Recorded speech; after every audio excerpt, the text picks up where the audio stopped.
2026 release ചെയ്ത ഒരു American comedy horror മൂവിയാണ് ready or not here I come. 2019 release ചെയ്ത റെഡി ഓർ നോട്ട് എന്ന മൂവിയുടെ രണ്ടാമത്തെ ഭാഗമാണിത്. ആദ്യത്തെ ഭാഗം കാണാത്തവർ അത് കണ്ടിട്ട് വേണം ഇത് കാണാനായിട്ട്. കാണാത്തവർക്ക് വേണ്ടി ഫസ്റ്റ് പാർട്ടിന്റെ ലിങ്കും ഞാൻ ഈ വീഡിയോയുടെ താഴെ കൊടുത്തിരിക്കാം. കൂടുതലൊന്നും പറയുന്നില്ല, നമുക്ക് നേരെ വീഡിയോയിലേക്ക് പോയാലോ. അപ്പോ എല്ലാവർക്കും എന്റെ ചാനലിലേക്ക് സ്വാഗതം.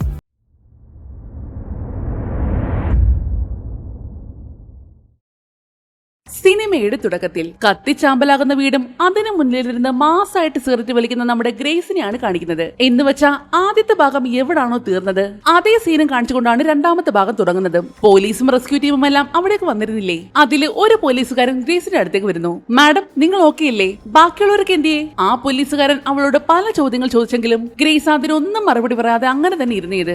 ലാസ്റ്റ് അവളെ എന്തോ പറയാനായിട്ട് ശ്രമിച്ചതും ഓൺ ദ സ്പോട്ടിൽ തന്നെ ബോധം കെട്ട് അവിടെ വീഴുന്നു. പിന്നെ പോലീസായി ആംബുലൻസായി ഹോസ്പിറ്റലായി ആകെ ബഹളം. പ്രത്യേകിച്ച് കുഴപ്പമൊന്നുമില്ല, ചെറിയൊരു കാർഡിയാക് അറസ്റ്റ്. അല്ലെങ്കിൽ തന്നെ അമ്മാതിരി വട്ടുകുടുംബത്തിൽ ചെന്ന് കയറിയാൽ ആർക്കായാലും ഹാർട്ട് അറ്റാക്ക് വന്നു പോകും. അങ്ങനെ പിന്നീട് ഗ്രേസ് കണ്ണു തുറക്കുന്നത് ഹോസ്പിറ്റൽ ബെഡിലാണ്. അവള് നോക്കുമ്പോ കയ്യിലൊക്കെ വെള്ളം കിട്ടേക്കുന്നു. ഹലോ മിസ് ഗ്രേസ്, ഞാൻ ഡിറ്റക്റ്റീവ് റോഗർ. നിങ്ങളിപ്പോ പോലീസിന്റെ നിരീക്ഷണത്തിലാണ്. ആ വീട്ടിൽ നടന്ന കൊലപാതകങ്ങളിൽ പോലീസിന് നിങ്ങൾ സംശയമുണ്ട്. മാത്രമല്ല, നിങ്ങൾ ധരിച്ചിരുന്ന വസ്ത്രം മുഴുവനും ചോരയിൽ കുളിച്ച നിലയിലായിരുന്നു. പക്ഷേ അതൊന്നും നിങ്ങളുടെ രക്തമല്ല. ഇങ്ങനെയൊക്കെ ചോദിച്ചാൽ നമ്മുടെ ഗ്രേസ് എന്ത് മറുപടി പറയാനാ? അവിടെ നടന്ന ഒളിച്ചുകളെയും പൊട്ടിത്തെറിയും വല്ലതും പറഞ്ഞാൽ ഇങ്ങർക്ക് മനസ്സിലാവോ? അയാൾക്ക് എന്ത് മറുപടി കൊടുക്കുന്നറിയാതെ ആകെ അന്തം വിട്ടിങ്ങനെ ഇരിക്കുമ്പോഴാണ് ഗ്രേസിനെ കാണാനായിട്ട് ഒരു പെൺകുട്ടി വരുന്നത്. വേറെ ആരുമല്ല, നമ്മുടെ ഗ്രേസിന്റെ സ്വന്തം അനിയത്തിയാണ്. അവളുടെ പേര് ഫെയ്ത്ത്. സ്വപ്നത്തിൽ പോലും ഗ്രേസ് അവളെ ഇവിടെ പ്രതീക്ഷിച്ചതേയില്ല. കാരണം 7 വർഷമായി ഇവർ തമ്മിൽ പിരിഞ്ഞിട്ട് അവര് ചേച്ചിക്കും അനിയത്തിക്ക് എന്തെങ്കിലുമൊക്കെ സംസാരിക്കാൻ കാണില്ലേ? അതുകൊണ്ട് പുറത്തു നിൽക്കാമെന്ന് പറഞ്ഞ് ആ പോലീസുകാരൻ വെളിയിലേക്ക് പോകുന്നു. നീ എന്താ ഇവിടെ? നിന്റെ ഫോണിലെ എമർജൻസി കോണ്ടാക്റ്റിലെ എന്റെ നമ്പർ ആയിരുന്നു കൊടുത്തിരുന്നത്. സോറി, ഞാനത് മാറ്റാൻ മറന്നുപോയതാ. അതൊക്കെ പോട്ടെ, നീ ഇപ്പോൾ എവിടുന്ന വരുന്നത്? ഇത്രയും നാൾ എവിടെ ആയിരുന്നു? ഞാൻ ന്യൂയോർക്കിൽ തന്നെ ഉണ്ടായിരുന്നു, നിന്റെ സിറ്റിക്ക് തൊട്ടടുത്ത്. എത്ര നാളായി നീ ഇവിടെ വന്നിട്ട്? പിന്നെ എന്താ എന്നെ കാണാൻ വരാഞ്ഞത്? എനിക്ക് 18 വയസ്സായപ്പോഴാണ് ഞാൻ ഇവിടെ വന്നത്. പിന്നെ നിനക്ക് എന്റെ ചേച്ചിയായിട്ടിരിക്കാൻ വലിയ താല്പര്യമൊന്നുമില്ലല്ലോ, അതുകൊണ്ട് അറിയിക്കാനും തോന്നിയില്ല. അതൊക്കെ പോട്ടെ, നിനക്കെന്താ പറ്റിയത്? ഞാനത് പറഞ്ഞാല് നീ എന്തായാലും വിശ്വസിക്കാൻ പോകുന്നില്ല.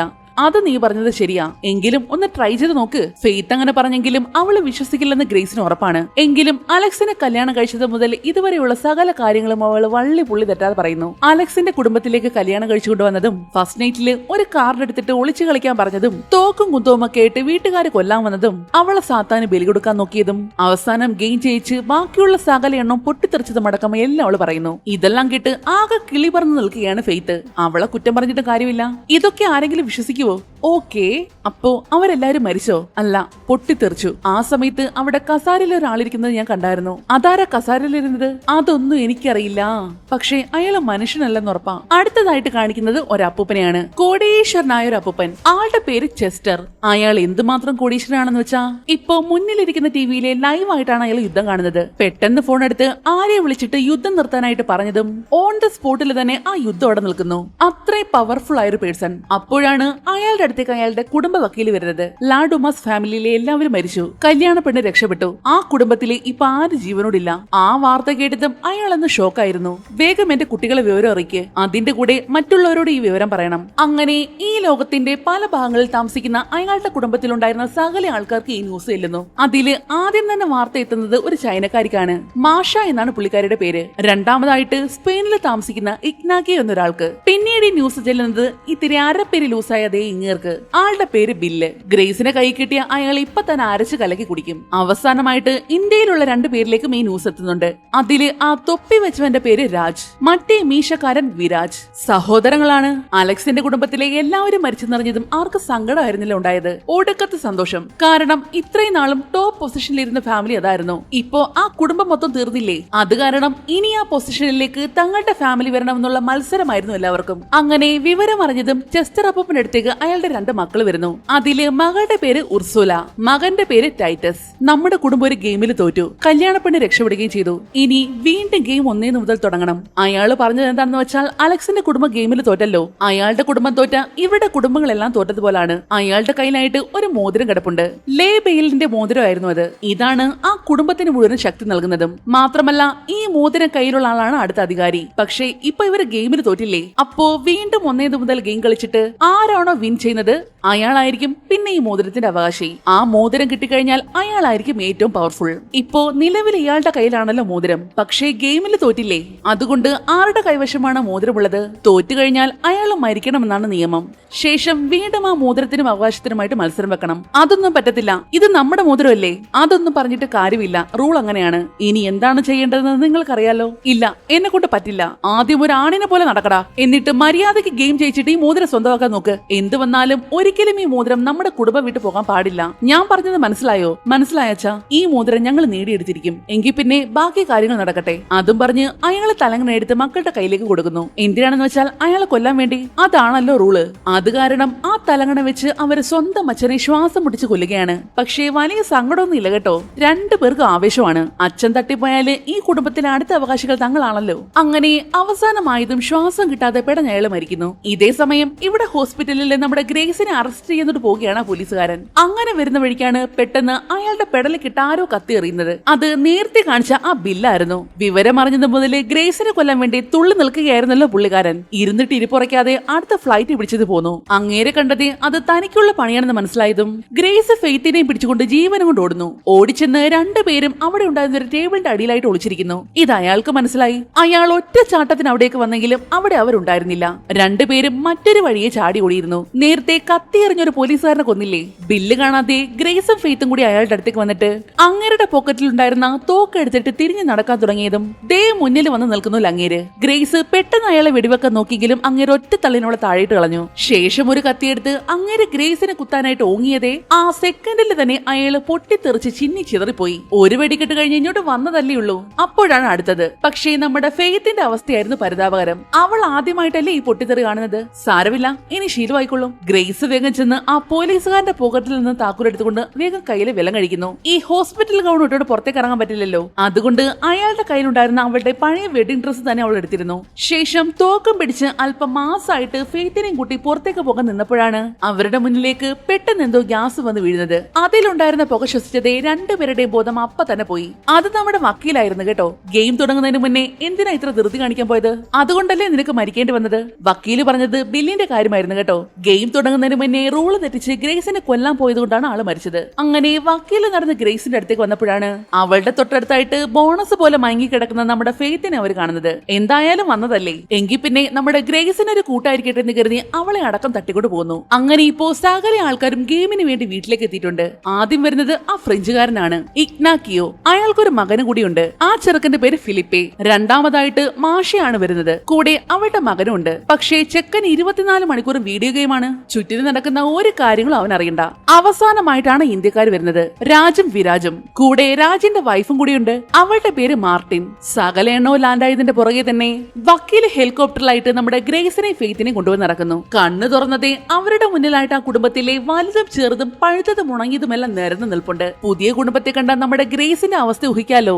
ഇതിലും ഭേദം അങ്ങ് ചത്താ മതി എന്ന് തോന്നിപ്പോയി അവൾക്ക്. പക്ഷേ നമ്മുടെ ഫെയ്ത്തിനാണെങ്കിൽ ഒരു ചുക്ക് മനസ്സിലായിട്ടില്ല കേട്ടോ. ഹോസ്പിറ്റലിൽ കിടക്കുന്ന തന്റെ ചേച്ചിയെ ഒന്ന് കാണാൻ വന്നത് മാത്രമേ അവൾക്ക് ഓർമ്മയുള്ളൂ. അങ്ങനെ അല്പനേരം കഴിഞ്ഞതും കയ്യിലൊരു വലിയ ബുക്കും പിടിച്ചുകൊണ്ട് വക്കീലകത്തേക്ക് വരുന്നു. ഈ കുടുംബത്തിലെ ഏക വക്കീലാണ് ഞാൻ. മൊത്തം 6 കുടുംബങ്ങൾ ചേർന്ന ഒരു സംഘടനയാണ് ഞങ്ങളുടേത്. പക്ഷെ അതിലൊരു കുടുംബത്തെ മുഴുവനും നീ ഗെയിമിൽ തോൽപ്പിച്ചില്ലേ, അതുകൊണ്ട് ഞങ്ങൾക്ക് ആ കുടുംബത്തെ നഷ്ടമായി. അതിന്റെ കൂടെ ഞങ്ങളുടെ സംഘടനയിലെ ഏറ്റവും പവർഫുൾ ആയ സീറ്റാണ് ഒഴിഞ്ഞു കിടക്കുന്നത്, ഹൈ സീറ്റ്. ഒരുപാട് വർഷങ്ങൾക്ക് ശേഷമാണ് ആ സീറ്റ് ഇങ്ങനെ ഒഴിഞ്ഞു കിടക്കുന്നതും. അതുകൊണ്ട് ഇപ്പോ ആ അധികാരം നേടിയെടുക്കാൻ വേണ്ടി വീണ്ടും ഒരു ഗെയിം നടക്കാൻ പോവുകയാണ്. ആരാണോ ഗെയിമിൽ ജയിക്കുന്നത് അവർക്ക് പവർ സ്വന്തമാക്കാം. ഇനി നിനക്ക് എന്തെങ്കിലും പറയാനുണ്ടോ?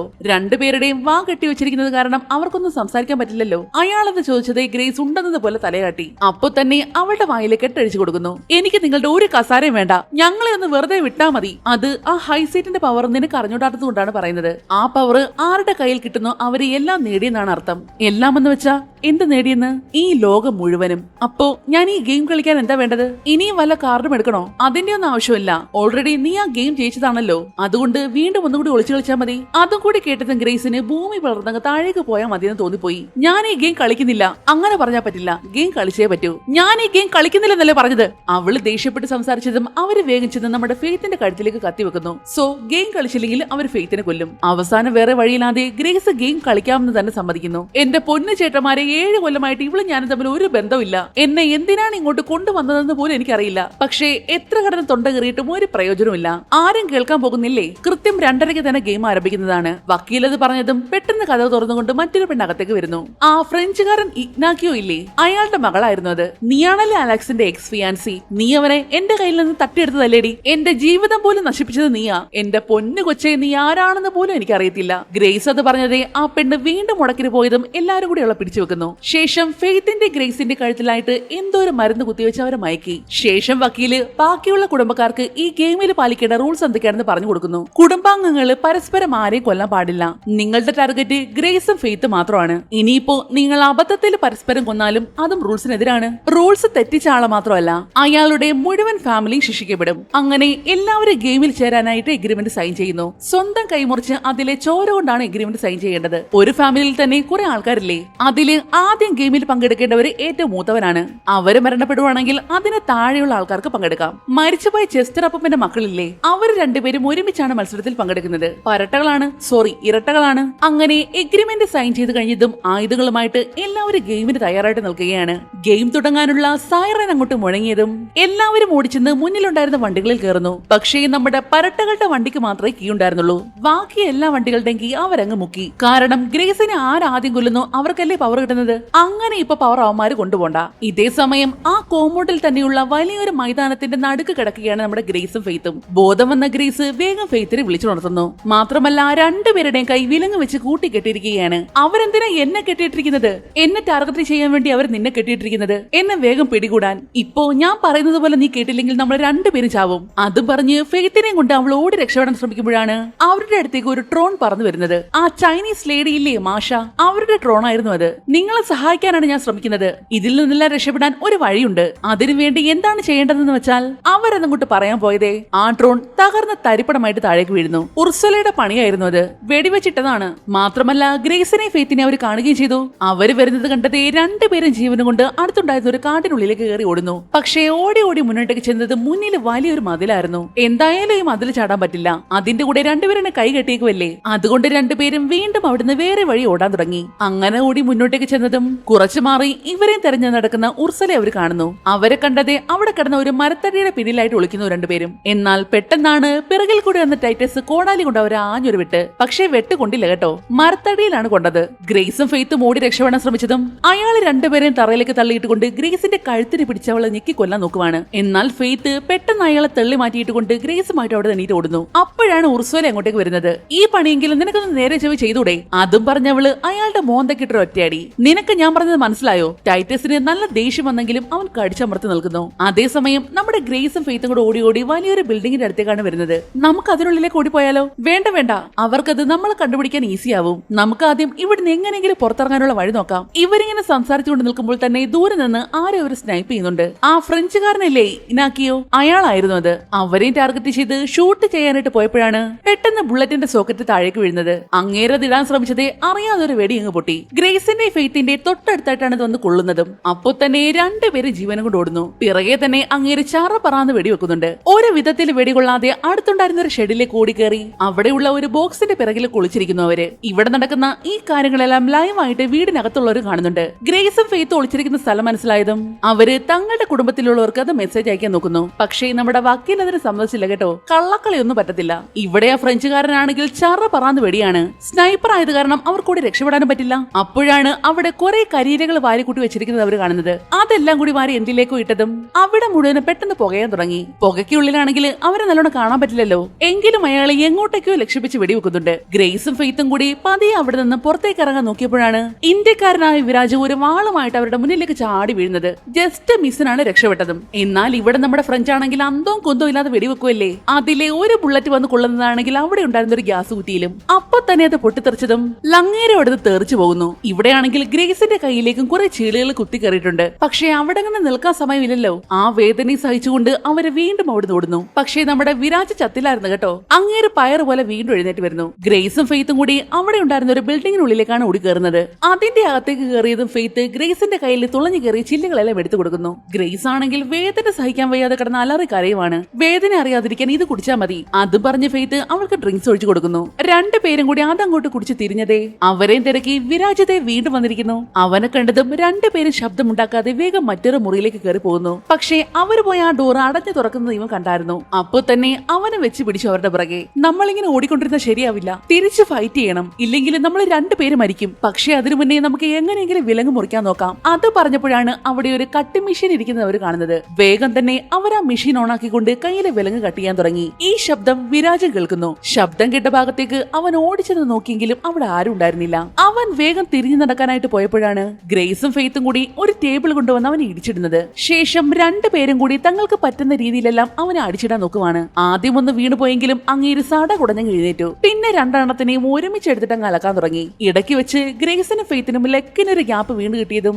രണ്ടുപേരും കൂടി അങ്ങേരെ വലിച്ചെടുത്ത് അവിടെ ഉണ്ടായിരുന്ന വലിയൊരു വാഷിംഗ് മെഷീൻ ഉള്ളിലേക്ക് കയറ്റിയിട്ട് അടച്ചു. ശേഷം ചൂടുവെള്ളം സെറ്റ് ചെയ്തുകൊണ്ട് ആ മെഷീൻ അങ്ങോട്ട് ഓണാക്കിയതും അങ്ങേര് അതിനകത്ത് കിടന്ന് പുഴുങ്ങി കറങ്ങാൻ തുടങ്ങി. ഹൈ സ്പീഡിലാണ് കറക്കം, അതും ചൂടുവെള്ളത്തിലാണേ. ഇടയ്ക്ക് വെച്ച് ഗ്രേസിന് തന്നെ അത് കണ്ടിട്ട് പാവം തോന്നിയതും അവള് വേഗം മെഷീൻ ഓഫാക്കി. അൽഫാം വെന്ത കണക്കിയായിരുന്നു അയാൾ പുറത്തേക്ക് വന്നത്. കൂട്ടത്തില് അങ്ങരുടെ കാറ്റും പോയി. അയാളുടെ ആ കോലം കണ്ടതേ ഗ്രേസിനും ഫെയ്ത്തിനും മനം മറിക്കുന്നുണ്ടായിരുന്നു. എങ്കിലും മൂക്കും വായും എല്ലാം പൊത്തിക്കൊണ്ട് ഗ്രേസ് അങ്ങേരുടെ പോക്കറ്റിലുണ്ടായിരുന്ന ഫോൺ എങ്ങനെയൊക്കെ പുറത്തെടുക്കുന്നു. ഇവിടെ അതേസമയം തന്റെ ചേട്ടൻ മരിച്ചതെല്ലാം ലൈവായിട്ട് കണ്ട് ആകെ ഞെട്ടിത്തെറിച്ച് നിൽക്കുകയാണ് രാജ്. രാജ്, നിന്റെ ബ്രദർ മരിച്ചു പോയതുകൊണ്ട് അടുത്തതായിട്ട് നീയാണ് ഗെയിമിലേക്ക് ഇറങ്ങേണ്ടത്. ഞാനോ?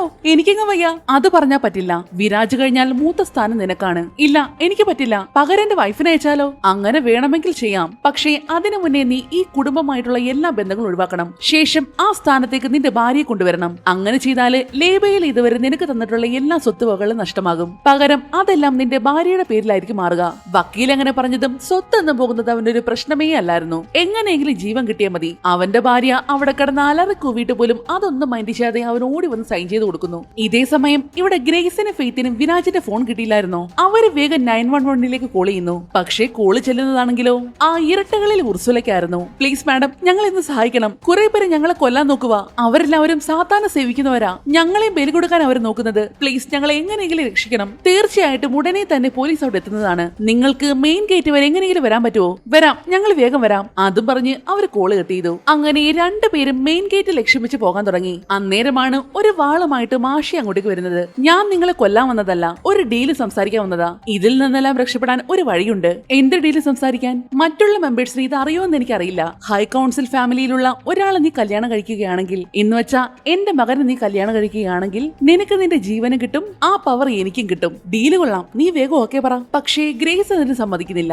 നിങ്ങൾ കപ്പിൾസ് ആയിട്ട് ജീവിക്കണമെന്ന് പോലും നിർബന്ധമില്ല. ഭാര്യ ഭർത്താക്കന്മാരായിട്ട് ഒരു എഗ്രിമെന്റ് സൈൻ ചെയ്യുന്നു, അത്രേ ഉള്ളൂ. പിന്നീട് നിനക്ക് നിന്റെ ഇഷ്ടം പോലെ ജീവിക്കാം. അങ്ങനെ ഞാൻ നിങ്ങളുടെ മോനെ കെട്ടിയാല് ഈ കുടുംബത്തിൽ ഓരോ കല്യാണം നടക്കുമ്പോഴും നിങ്ങളോടൊപ്പം ഞാനും കൊല്ലാൻ ഇറങ്ങണ്ടേ? അത് വേണം. നമുക്കത് ചെയ്യാതെ വേറെ നിവർത്തിയില്ല. സോറി, എനിക്ക് ഈ ഡീലിന് താല്പര്യമില്ല. ഇവരിവിടെ ഇങ്ങനെ സംസാരിച്ചുകൊണ്ട് നിൽക്കുമ്പോഴാണ് അവിടേക്ക് ആ ഫ്രഞ്ചുകാരൻ ഇഗ്നാക്കിയോ വരുന്നത്. അവരെ ഒന്നും ചെയ്യരുത്, ഞങ്ങളൊരു ഡീല് സംസാരിച്ചുകൊണ്ട് നിൽക്കുക. ഡീ പെണ്ണെ, മര്യാദയ്ക്ക് ഡീലിന് സമ്മതിച്ചോ? ഇല്ലെങ്കിൽ നിന്നെ ഞാൻ തന്നെ കൊല്ലും. എന്റെ പൊന്നു ചേച്ചി, നിങ്ങളുടെ മകനെ വേണമെങ്കിൽ ഞാൻ കെട്ടാം. ഞങ്ങളെ ഒന്ന് വെറുതെ വിട്.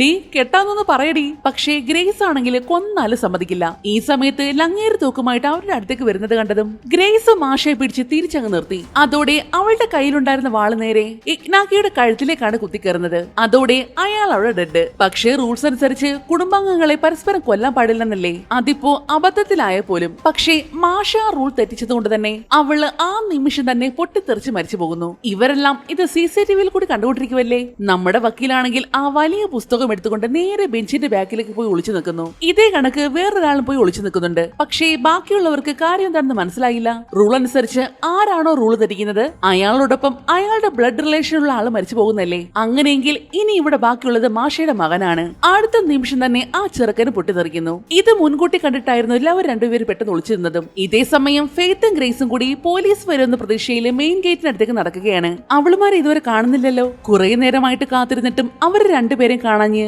ഉർസുലയും ടൈറ്റസും കൂടി മുന്നിലേക്ക് നടക്കുന്നു. എന്നാൽ പെട്ടെന്നാണ് പിറകിൽ കൂടി വന്ന ഫെയ്ത്തും ഗ്രേസും കൂടി അവർ രണ്ടുപേരെ ആക്രമിക്കുന്നത്. ഫോണിൽ കൂടി കേട്ട നിന്റെ ഈ പരട്ട ശബ്ദം ഞാൻ തിരിച്ചറിയില്ലെന്ന് നീ കരുതിയോ? മര്യാദയ്ക്ക് ഗെയിം ഗേറ്റ് തുറക്കാൻ നോക്ക്. ഞങ്ങൾക്കത് പറ്റില്ല. കൺട്രോൾ റൂമിൽ നിന്ന് മാത്രമേ ഗേറ്റ് തുറക്കാൻ പറ്റൂ. മര്യാദയ്ക്ക് പറഞ്ഞു ഇങ്ങനെ ഗേറ്റ് തുറക്കുന്നതെന്ന്. ഇല്ലെങ്കിൽ നിങ്ങളുടെ അനിയനെ ഞാനും കൊല്ലും. അതിനെന്താ കൊന്നോ? ഞാൻ തടയില്ല.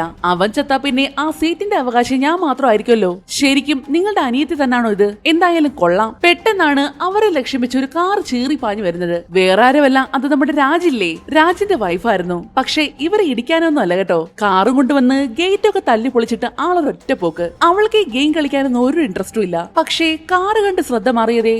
ലവർ രണ്ടും കൂടി ഫെയ്ത്തിനെ ഗ്രേസിനെ പിടിക്കുന്നു. പക്ഷേ ഫെയ്ത്ത് ആണെങ്കിൽ അവരുടെ കയ്യിൽ നിന്നും എങ്ങനെ രക്ഷപ്പെട്ട് പുറത്തേക്ക് ഓടാൻ തുടങ്ങി. വേഗം ഓടി പോകാൻ നോക്ക്, എന്നെ നോക്കണ്ട. ഗ്രേസ് അങ്ങനെ പറഞ്ഞതും ആ പെണ്ണുമ്പോൾ അവളെ തറയിലേക്ക് തള്ളിയിട്ടുകൊണ്ട് ഒരു കമ്പി എടുത്തുകൊണ്ട് വന്ന് അവളുടെ തോളിലേക്ക് കുത്തി അങ്ങിറക്കി. അത് കണ്ട ഫെയ്ത്ത് വേഗം ഓടി വന്ന് ആ പെണ്ണുമ്പിളി ചവിട്ടിയിട്ട് കൊണ്ട് ഗ്രേസുമായിട്ട് വേഗം ഓടി ഓടുന്നു. ഉർസുലയും ടൈറ്റസും വന്ന വണ്ടിയുണ്ടല്ലോ, അതിനകത്ത് കയറിയാണ് രക്ഷപ്പെടുന്നത്. അതേസമയം ഇവിടെ ഇഗ്നാക്കിയോ മരിച്ചുപോയില്ലേ, അതുകൊണ്ട് ഇനി അടുത്തതായിട്ട് ഗെയിം കളിക്കേണ്ടത് അയാളുടെ മകളാണ്. അതിലുള്ള സകല പ്രിപ്പറേഷൻ ആയിട്ടാണ് ആൾ വന്നിരിക്കുന്നത്. ഫ്രാൻസി എന്നാണ് അവളുടെ പേര്. ഇവിടെ ഫെയ്ത്ത് ഗ്രേസുമായിട്ട് അടുത്തുള്ള ഒരു ബിൽഡിംഗിലേക്കാണ് വരുന്നത്. അകത്തേക്ക് ചെന്നതും അവളുടെ നെഞ്ചിൽ തറച്ചിരുന്ന കത്തി ഫെയ്ത്ത് ഒരു വിധത്തിൽ ഊരിയെടുക്കുന്നു. നിനക്ക് രക്ഷപ്പെടാൻ ഞാനൊരു അവസരം തന്നതല്ലേ, പിന്നെ നീ എന്തിനാ തിരിച്ചു വന്നത്? നിന്നെ രക്ഷിക്കാനാണ് ഞാൻ തിരിച്ചു വന്നത്. പക്ഷേ എന്റെ കാര്യം വിട്ടിട്ട് നിനക്ക് പോയിക്കൂടായിരുന്നോ? എന്നിട്ട് സഹായത്തിനായിട്ട് ആരെങ്കിലും കൂട്ടി വന്നാൽ മതിയായിരുന്നു. താൻ ചെയ്ത നല്ല കാര്യം മനസ്സിലാക്കാൻ ശ്രമിക്കാതെ. ഗ്രേസ് അങ്ങനെ പറഞ്ഞതും ഫെയ്ത്തിന് നല്ല ദേഷ്യം വരുന്നു. അതോടെ അവളോട് വഴക്കും കൂടി ഫെയ്ത്ത് അകത്തേക്ക് കയറി അങ്ങ് പോയി. ഇപ്പോ ഇവിടെ ഗ്രേസ് മാത്രമല്ലേ ഉള്ളൂ. അന്നേരമാണ് ഫ്രാൻസി അവളുടെ അടുത്തേക്ക് വരുന്നത്. കയ്യിലായിട്ട് ഒരു വലിയ റോക്കറ്റ് ലോഞ്ചറൊക്കെ ഉണ്ട് കേട്ടോ. പക്ഷേ ആ പൊട്ടിക്കാളെ അത് തിരിച്ചു വെച്ചാണ് ഷൂട്ട് ചെയ്തത്. അതോടെ വെടി പെട്ടിയത് പുറകിലേക്കും. ആ കലിപ്പില് അവള് വീണ്ടും ഗ്രേസിനെ അടിക്കാനായിട്ട് മുന്നോട്ടേക്ക് ഓടി വന്നതും അവിടെ മേശപ്പുറത്തിരുന്ന പെപ്പർ സ്പ്രേ എടുത്ത് ഗ്രേസ് അവളുടെ കണ്ണിലേക്ക് അങ്ങ് അടിച്ചു കൊടുത്തു. എന്നാൽ ആ പെണ്ണത് പിടിച്ചു മേടിച്ചിട്ട് അതേപോലെ തന്നെ ഗ്രേസിന്റെ കണ്ണിലേക്ക് അടിച്ചു കൊടുക്കുന്നുണ്ട്. അതോടെ ഗ്രേസിനെ കണ്ണു തുറക്കാൻ വയ്യ, ആ പെണ്ണിനെ കണ്ണു തുറക്കാൻ വയ്യ. രണ്ടും കൂടി വായുവിൽ കിടന്ന് ഡിഷു ഇടിക്കുവാണ്. ഭാഗ്യത്തിന് ഇടയ്ക്ക് വെച്ച് ഗ്രേസിന് കുറച്ച് വെള്ളം കിട്ടിയതും അവൾ അത് വേഗം എടുത്ത് കണ്ണിലേക്ക് ഒഴിച്ചു. എന്നാൽ ആ പെണ്ണ് വീണ്ടും ഓടി വന്ന് ഗ്രേസിന്റെ പുറത്തേക്ക് എടുത്ത് ചാടിക്കൊണ്ട് അവളെ വീണ്ടും എടുത്തിട്ട് അടിക്കാൻ തുടങ്ങി. അവസാനം എങ്ങനെയൊക്കെ ആ പെണ്ണിനെ അടിച്ചൊതുക്കിയിട്ട് കയ്യിൽ കിട്ടിയ ഒരു പിയാനോ വെച്ച് ആ പെണ്ണിന്റെ തല നോക്കി ഒരു ഒറ്റ അടിയായിരുന്നു. ശേഷം അവള് വേഗം പുറത്തേക്ക് ഇറങ്ങി. ഇവിടെ ഗ്രേസിനോട് വഴക്കിട്ട് ഫെയ്ത്ത് ഒറ്റയ്ക്ക് വന്നേക്കുമല്ലേ. അവളുടെ അടുത്തേക്ക് ടൈറ്റസ് വരുന്നു. ഒരു ദാക്ഷിണ്യമില്ലാതെ അവളെ എടുത്തിട്ട് അടിക്കാൻ തുടങ്ങി അയാള്. അവളും തിരിച്ചടിക്കാനൊക്കെ നോക്കിയെങ്കിലും അയാളുടെ മുന്നിൽ പിടിച്ചു നിൽക്കാൻ അവൾക്ക് പറ്റുന്നുണ്ടായിരുന്നില്ല. അമ്മാതിരി ക്രൂരമായിട്ടാണ് അയാൾ അവൾ അടിക്കുന്നത്. അന്നേരമാണ് ഇതും കണ്ടുകൊണ്ട് ഉർസല അങ്ങോട്ടേക്ക് വരുന്നതും. നീ എന്തായി ചെയ്യുന്നത്? നമുക്ക് മറ്റേ പെണ്ണിനെ കൊല്ലണം, വേഗം വാ. എന്നാൽ ദേഷ്യം കയറിയ ടൈറ്റസ് ഉർസലയുടെ മുഖത്ത് നോക്കി ഒരൊറ്റ അടിയായിരുന്നു. ഒരു നിമിഷം അവൾ മറുപടി പോലും പറയാനാവാതെ നിന്നുപോയി. ശരി, ഞാൻ പറയുന്നത് നീ സമാധാനത്തോടെ ഒന്ന് കേക്ക്. ഇവളെ വെച്ച് ഇവളുടെ ചേച്ചിയെ പിടിക്കാൻ നമുക്ക് പ്ലാൻ ചെയ്യാം. ഉർസല അങ്ങനെ പറഞ്ഞതും അതൊരു നല്ല ഐഡിയ ആയിട്ട് ടൈറ്റസിന് തോന്നി. അപ്പോഴേക്കും ഗ്രേസ് നടന്ന് പുറത്തെ ഗേറ്റിന്റെ അടുത്ത് വരെ എത്തിയിരുന്നു. അവളെന്ന് വിചാരിച്ചാൽ അവൾക്ക് ഇപ്പൊ പുറത്തേക്ക് പോകാം. പക്ഷേ ഫെയ്ത്ത് ഇല്ലാതെ എങ്ങനെ പോകാനാ? അപ്പോഴാണ് ഗേറ്റിന്റെ സൈഡിൽ ഉണ്ടായിരുന്ന സ്പീക്കറിലായിട്ട് ടൈറ്റസിന്റെ ശബ്ദം കേൾക്കുന്നത്. 10 മിനിറ്റിനുള്ളിൽ തിരിച്ചു വന്നോണം, ഇല്ലെങ്കിൽ നിന്റെ അനിയത്തിയെ ഞാൻ കൊല്ലും. അവളെ ജീവനോട് വേണമെങ്കിൽ വേഗം വരാൻ നോക്ക്. എന്നാൽ ഇത് കേട്ട ഫെയ്ത്ത് ഫോണിൽ കൂടി ഗ്രേസിനോട് വരല്ലേ എന്നാണ് വിളിച്ചു പറയുന്നത്. പക്ഷേ 7 വർഷമായിട്ട് തന്റെ അനിയത്തി പിരിഞ്ഞിരുന്ന ഗ്രേസിന് ഇനിയും അവളെ എങ്ങനെ ഒറ്റയ്ക്കാക്കാൻ പറ്റുമായിരുന്നില്ല. അതും മനസ്സിലുറപ്പിച്ച് അവള് ഗേറ്റിന്റെ സൈഡിൽ ഉണ്ടായിരുന്ന ഒരു സെക്യൂരിറ്റി റൂമിലേക്കാണ് ചെന്ന് കയറുന്നത്. അതിന്റെ ഉള്ളിലെ ലോക്കറിലായിട്ട് ഒരു ഷോട്ട് ഗണ്ണും അതിന്റെ കുറെ ബുള്ളറ്റ്സ് ഉണ്ടായിരുന്നു. അതും എടുത്തുകൊണ്ട് രണ്ട് കൽപ്പിച്ച് അവള് നേരെ വീട് ലക്ഷ്യമാക്കി നടക്കാൻ തുടങ്ങി. നേരത്തെ ഗ്രേസിനോട് തോറ്റ വിഷമത്തില് വീടിന്റെ മുന്നിൽ തന്നെ നിൽപ്പോട്ട് ഫ്രാൻസി. ആദ്യത്തെ വെടി അവളുടെ നെഞ്ചത്തിട്ട് തന്നെയാണ് പൊട്ടിക്കുന്നത്. അവിടെ വെച്ച് തന്നെ അവളെ അങ്ങ് കൊന്നു കളയുകയും ചെയ്യുന്നു. ശേഷം കൊലവെറിയുടെ അകത്തേക്ക് കയറി വന്നതും അവളുടെ മുന്നിൽ ചെന്ന് പെട്ടത് രാജായിരുന്നു. എന്റെ അനിയത്തി എന്തിയെ? സത്യമായിട്ടും എനിക്കറിയില്ല. ഞാൻ എപ്പോഴേ ഈ ഗെയിമിൽ നിന്ന് പിന്മാറി. അവിടെ ഉണ്ടായിരുന്ന മറ്റൊരാളോട് ഇത് ചോദിച്ചപ്പോ അയാൾക്കും അറിയില്ല. ഒരു ഫ്രഞ്ചുകാരനില്ലായിരുന്നു ഇഗ്നാക്കിയോ. അയാൾക്ക് ഫ്രാൻസി മാത്രമല്ലാതെ ഒരു മകനും കൂടി ഉണ്ടല്ലോ, ഫിലിപ്പി. അച്ഛനും ചേച്ചി മരിച്ചതുകൊണ്ട് ഇനി ഇവനാണ് ഗെയിം കളിക്കേണ്ടത്. നമ്മൾ കരുതും ആ ചെറുക്കൻ പേടിച്ചോടുവെന്ന്. പക്ഷേ എഗ്രിമെന്റ് സൈൻ ചെയ്ത് ഒരു തോക്കുമായിട്ട് വന്ന് ചാറ പറന്ന് ഗ്രേസ് നോക്കി വെടിവെക്കാൻ തുടങ്ങി. വെടിയൊന്നും കൊള്ളാതെ ജീവനം കൊണ്ടോടി ഗ്രേസ് മറ്റൊരു മുറിയിൽ കയറി കഥ അടയ്ക്കുന്നു. മാത്രമല്ല അവളുടെ തോക്കിലെ ബുള്ളറ്റ് തീർന്നു. അപ്പോഴാണ് ഫെയ്ത്തുമായിട്ട് ടൈറ്റസ് ആ മുറിയുടെ അടുത്തേക്ക് വരുന്നത്. 3 സെക്കൻഡ് വരെ എണ്ണും. അതിനുള്ളിൽ പുറത്തു വന്നില്ലെങ്കിൽ നിന്റെ അനിയത്തി ഇവിടെ വെച്ച് കൊല്ലും ഞാൻ. അതും പറഞ്ഞ് 3 സെക്കൻഡ് വരെ എണ്ണിക്കൊണ്ട് ഫെയ്ത്തിനെ വെടിവെക്കാനായിട്ട് വന്നതും ഗ്രേസ് പെട്ടെന്നൊരു കാര്യം പറയുന്നു. ശരി, ഞാൻ പുറത്തേക്ക് വരാം. പക്ഷേ എന്റെ കയ്യിൽ ഒരു ഐഡിയ ഉണ്ട്. നിന്റെ ആഗ്രഹം എന്താ? ആ ഹൈ സീറ്റ് സ്വന്തമാക്കണമെന്നല്ലേ? അങ്ങനെയെങ്കിൽ ഞാൻ നിന്നെ കല്യാണം കഴിക്കാം. അങ്ങനെ ചെയ്താ നിനക്ക് എന്നെ കൊല്ലേണ്ടി വരില്ല. നിനക്ക് ഹൈ സീറ്റ് കിട്ടുകയും ചെയ്യും. പക്ഷേ നീയും നിന്റെ ചേച്ചിയും കൂടി കൊന്നാലും നിനക്ക് ഹൈ സീറ്റ് കിട്ടും. പക്ഷേ അത് ഷെയർ ചെയ്യണം. എന്നാൽ എന്നെ കല്യാണം കഴിച്ചാൽ നിനക്ക് ഒറ്റയ്ക്കായിരിക്കും ഹൈ സീറ്റ് കിട്ടാൻ പോകുന്നത്. മൊത്ത കുടുംബവും നിന്റെ കൺട്രോളിലായിരിക്കും. നന്നായിട്ട് ആലോചിച്ച് നോക്ക്.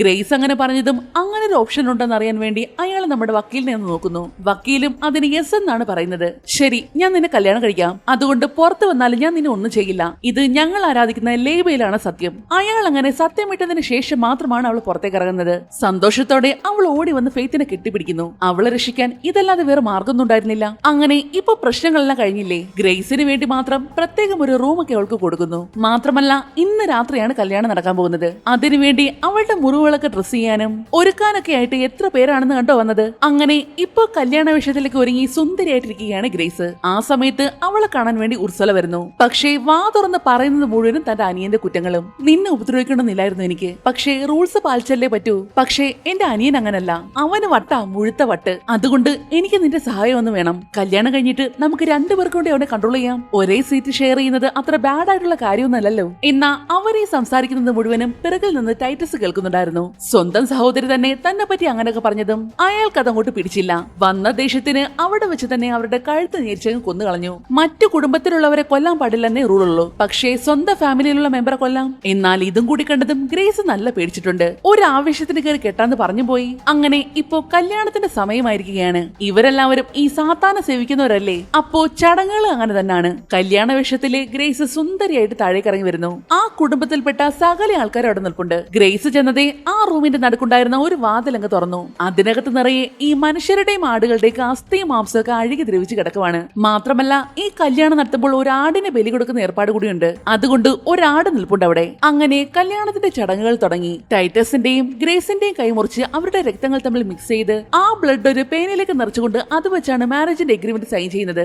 ശേഷം രണ്ടുപേരും അവരുടെ കുടുംബത്തിന്റെ മോതിരങ്ങൾ കൈമാറിയിട്ടതും കല്യാണം കഴിഞ്ഞു. അതോടെ ഹൈ സീറ്റിന്റെ പവർ കിട്ടുന്ന മോതിരം ടൈറ്റസിന്റെ കയ്യിലേക്ക് വന്നിരിക്കുകയാണ്. അങ്ങേർക്കാണെങ്കിൽ സന്തോഷം കൊണ്ട് അടക്കാനായില്ല. അമ്മാതിരി പവറല്ലേ കയ്യിൽ വന്നിരിക്കുന്നത്. പക്ഷെ ആ സന്തോഷത്തിന് അധികം ആയുസുണ്ടായിരുന്നില്ല. നമ്മുടെ ഗ്രേസ് ആണെങ്കിൽ ഒരു പേനയെടുത്ത് അങ്ങയുടെ കൊരവള്ളിക്ക് കുത്തിയങ്ങ് ഇറക്കി. അവളുടെ ആ പ്രവൃത്തിയിൽ സകല എണ്ണോ ഞെട്ടി നിൽക്കുവാണ്. കുടുംബത്തിലുള്ളവരെ കൊല്ലുന്നത് റൂൾസിനെതിരല്ലോ, അതെനിക്ക് പറഞ്ഞു തന്നതിന്റെ താങ്ക്സ്. അതും പറഞ്ഞ് അങ്ങേരെ തുരുതുരാന്ന് അവൾ കുത്തുന്നു. ശേഷം അയാളുടെ കയ്യിലുണ്ടായിരുന്ന റിംഗ് ഊരിയെടുത്തുകൊണ്ട് റൂമിന്റെ നടുക്കുള്ള ആ കുഴിയില്ലേ, ഫെയ്ത്ത് വന്ന് ഒറ്റ ചവിട്ടിന് അങ്ങേരെ ആ കുഴിയിലേക്ക് തള്ളി കിട്ടു. അതോടെ അങ്ങേരുടെ കാറ്റും പോയി. എന്നാൽ ഇത് കണ്ടുകൊണ്ട് ആ റൂമിലുണ്ടായിരുന്നവരെല്ലാം അന്തം വിട്ട് നിൽക്കുവാണ്. എന്താ കാര്യം ആർക്കും മനസ്സിലായില്ല. അങ്ങനെ നമ്മുടെ ഗ്രേസ് ആ മോതിരം എടുത്ത് കയ്യിലേക്ക് ഇടുന്നു. എല്ലാവരും എന്റെ മുന്നിൽ മുട്ടുകുത്തി നിൽക്ക്. ഗ്രേസ് ആജ്ഞാപിച്ചതും അവിടെ ഉണ്ടായിരുന്ന ആടടക്കം മുട്ടുകുത്തി നിൽക്കുന്നു. കാര്യം എന്താന്ന് വെച്ചാൽ ടൈറ്റസ് ആയിരുന്നല്ലോ മോതിരം സ്വന്തമാക്കിയത്. റൂൾ അനുസരിച്ച് സ്വന്തം കുടുംബത്തിലുള്ളവരെ കൊല്ലുന്നത് കൊണ്ട് പ്രശ്നമില്ല. അവളിപ്പോ തന്റെ ഹസ്ബൻഡിനെ അല്ലേ കൊന്നത്. ഹസ്ബൻഡ് മരിച്ചാൽ സ്വാഭാവികമായിട്ടും അധികാരം വരുന്നത് ഭാര്യയ്ക്കാണ്. അത് തന്നെയാണ് ഇവിടെ സംഭവിച്ചത്. ഈ മോതിരം വെച്ച് എനിക്ക് എന്ത് ചെയ്യാനുള്ള അധികാരമുണ്ടല്ലോ അല്ലേ? തീർച്ചയായിട്ടും. അത് കേട്ടതേ ഒരു നിമിഷം എന്ത് വേണമെന്ന് അവളൊന്ന് ചിന്തിക്കുന്നു. ഞാൻ ആദ്യമായിട്ട് ചെയ്യാൻ പോകുന്ന കാര്യം എന്താണെന്ന് വെച്ചാ എന്നെ തന്നെ ഞാൻ ഈ കൗൺസിലിൽ നിന്ന് റിമൂവ് ചെയ്യുകയാണ്. ഈ കുടുംബത്തിന്റെ സകല ഓർഗനൈസേഷനിൽ നിന്നും ഞാൻ തന്നെ എന്നെ റിമൂവ് ചെയ്യുന്നു. അത് കേട്ട് നേരത്തെ ഉണ്ടായതിനേക്കാളും വലിയ ഞെട്ടലാണ് എല്ലാവർക്കും ഉണ്ടായത്. കാരണം അവൾ ആ സ്ഥാനത്ത് നിന്ന് മാറിയാൽ വേറെ ആരായിരിക്കും ആ സ്ഥാനത്തേക്ക് വരാൻ പോകുന്നത്? ആരാണോ ആ മോതിരം സ്വന്തമാക്കുന്നത് അയാളായിരിക്കും അടുത്ത അധികാരി. അതിപ്പോ ആർക്ക് വേണമെങ്കിലും സ്വന്തമാക്കാം. മാത്രമല്ല ഇനി നേരെ വെളുക്കാൻ വേറെ 3 മിനിറ്റ് മാത്രം. ആ സമയത്തിനുള്ളിൽ വേണം മോതിരം സ്വന്തമാക്കാനും. അത് കേട്ടതേ നമ്മുടെ ഗ്രേസിന് ഒരു ഐഡിയ തോന്നി. അവള് വേഗം ആ മോതിരം മുറിയിട്ട് റൂമിന്റെ നടുക്കായിട്ട് ഒരു കുഴിയില്ലേ, അതിനകത്തേക്ക് വലിച്ചെറിഞ്ഞു. ഇനി ആ കുഴിയിലിറങ്ങി മോതിരം ആര് സ്വന്തമാക്കുന്നോ അവർക്ക് അധികാരം നേടാൻ പറ്റും. അവിടെയുള്ള സകലതും അധികാരം മോഹിച്ചിരിക്കുന്ന ഭ്രാന്തമാരല്ലേ. അതിന്റെ ഉള്ളിൽ അഴുകി കിടക്കുന്ന ബോഡികൾ പോലും ശ്രദ്ധിക്കാതെ സകല എണ്ണം കൂടി മോതിരം എടുക്കാൻ വേണ്ടി അതിനകത്തേക്ക് എടുത്ത് ചാടുന്നു. ഇപ്പൊ നിങ്ങൾ ഫ്രീ ആണ്,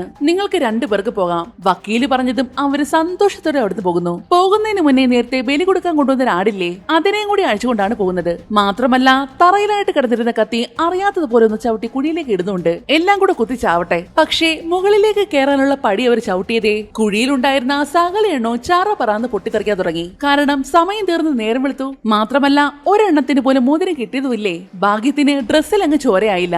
അന്നേരമാണ് എനിക്കൊന്നും പറ്റിയില്ലേ, ഞാൻ രക്ഷപ്പെട്ടു അതും പറഞ്ഞുകൊണ്ട് ചാടി തുള്ളിക്കൊണ്ട് രാജ അങ്ങോട്ടേക്ക് വരുന്നത്. കൃത്യം ഗ്രേസിന്റെ ഫെയ്ത്തിന്റെ മുന്നിലെത്തിയിട്ടും അവനും അങ്ങ് പൊട്ടിത്തെറിച്ചു. പണ്ടാരം ചോര മുഴുവൻ ഡ്രസ്സിലായി. അപ്പോഴാണ് ഇവരുടെ എല്ലാവരുടെയും തലവനില്ലേ ലേബയില്, ഗ്രേസിന്റെ ഫെയ്ത്തിന്റെ മുന്നിലായിട്ട് അയാളൊന്ന് പ്രത്യക്ഷപ്പെട്ടു പോകുന്നു. ഗെയിം ജയിക്കുന്നവർക്ക് മാത്രമേ അയാളെ കാണാൻ പറ്റൂ. ഗ്രേസ് ആണെങ്കിൽ ഇതിപ്പോ 2ാമത്തെ തവണയല്ലേ കാണുന്നത്. എന്തായാലും ജീവൻ തിരിച്ചു കിട്ടിയല്ലോ, അത് തന്നെ മഹാഭാഗ്യം. അങ്ങനെ ഹാപ്പി ആയിട്ട് നടന്നു പോകുന്ന ഗ്രേസിനെ, ഫെയ്ത്തിനെ പിന്നെ ആടിനെയും കാണിച്ചുകൊണ്ട് ഈ മൂവിയോട് അവസാനിക്കുകയാണ്. നിങ്ങൾക്ക് ഈ മൂവി ഇഷ്ടമായെങ്കിൽ ഒന്ന് ലൈക്ക് ചെയ്തേക്കണേ. മറ്റൊരു അടിപൊളി വീഡിയോയുമായി വീണ്ടും കാണും വരെ നന്ദി.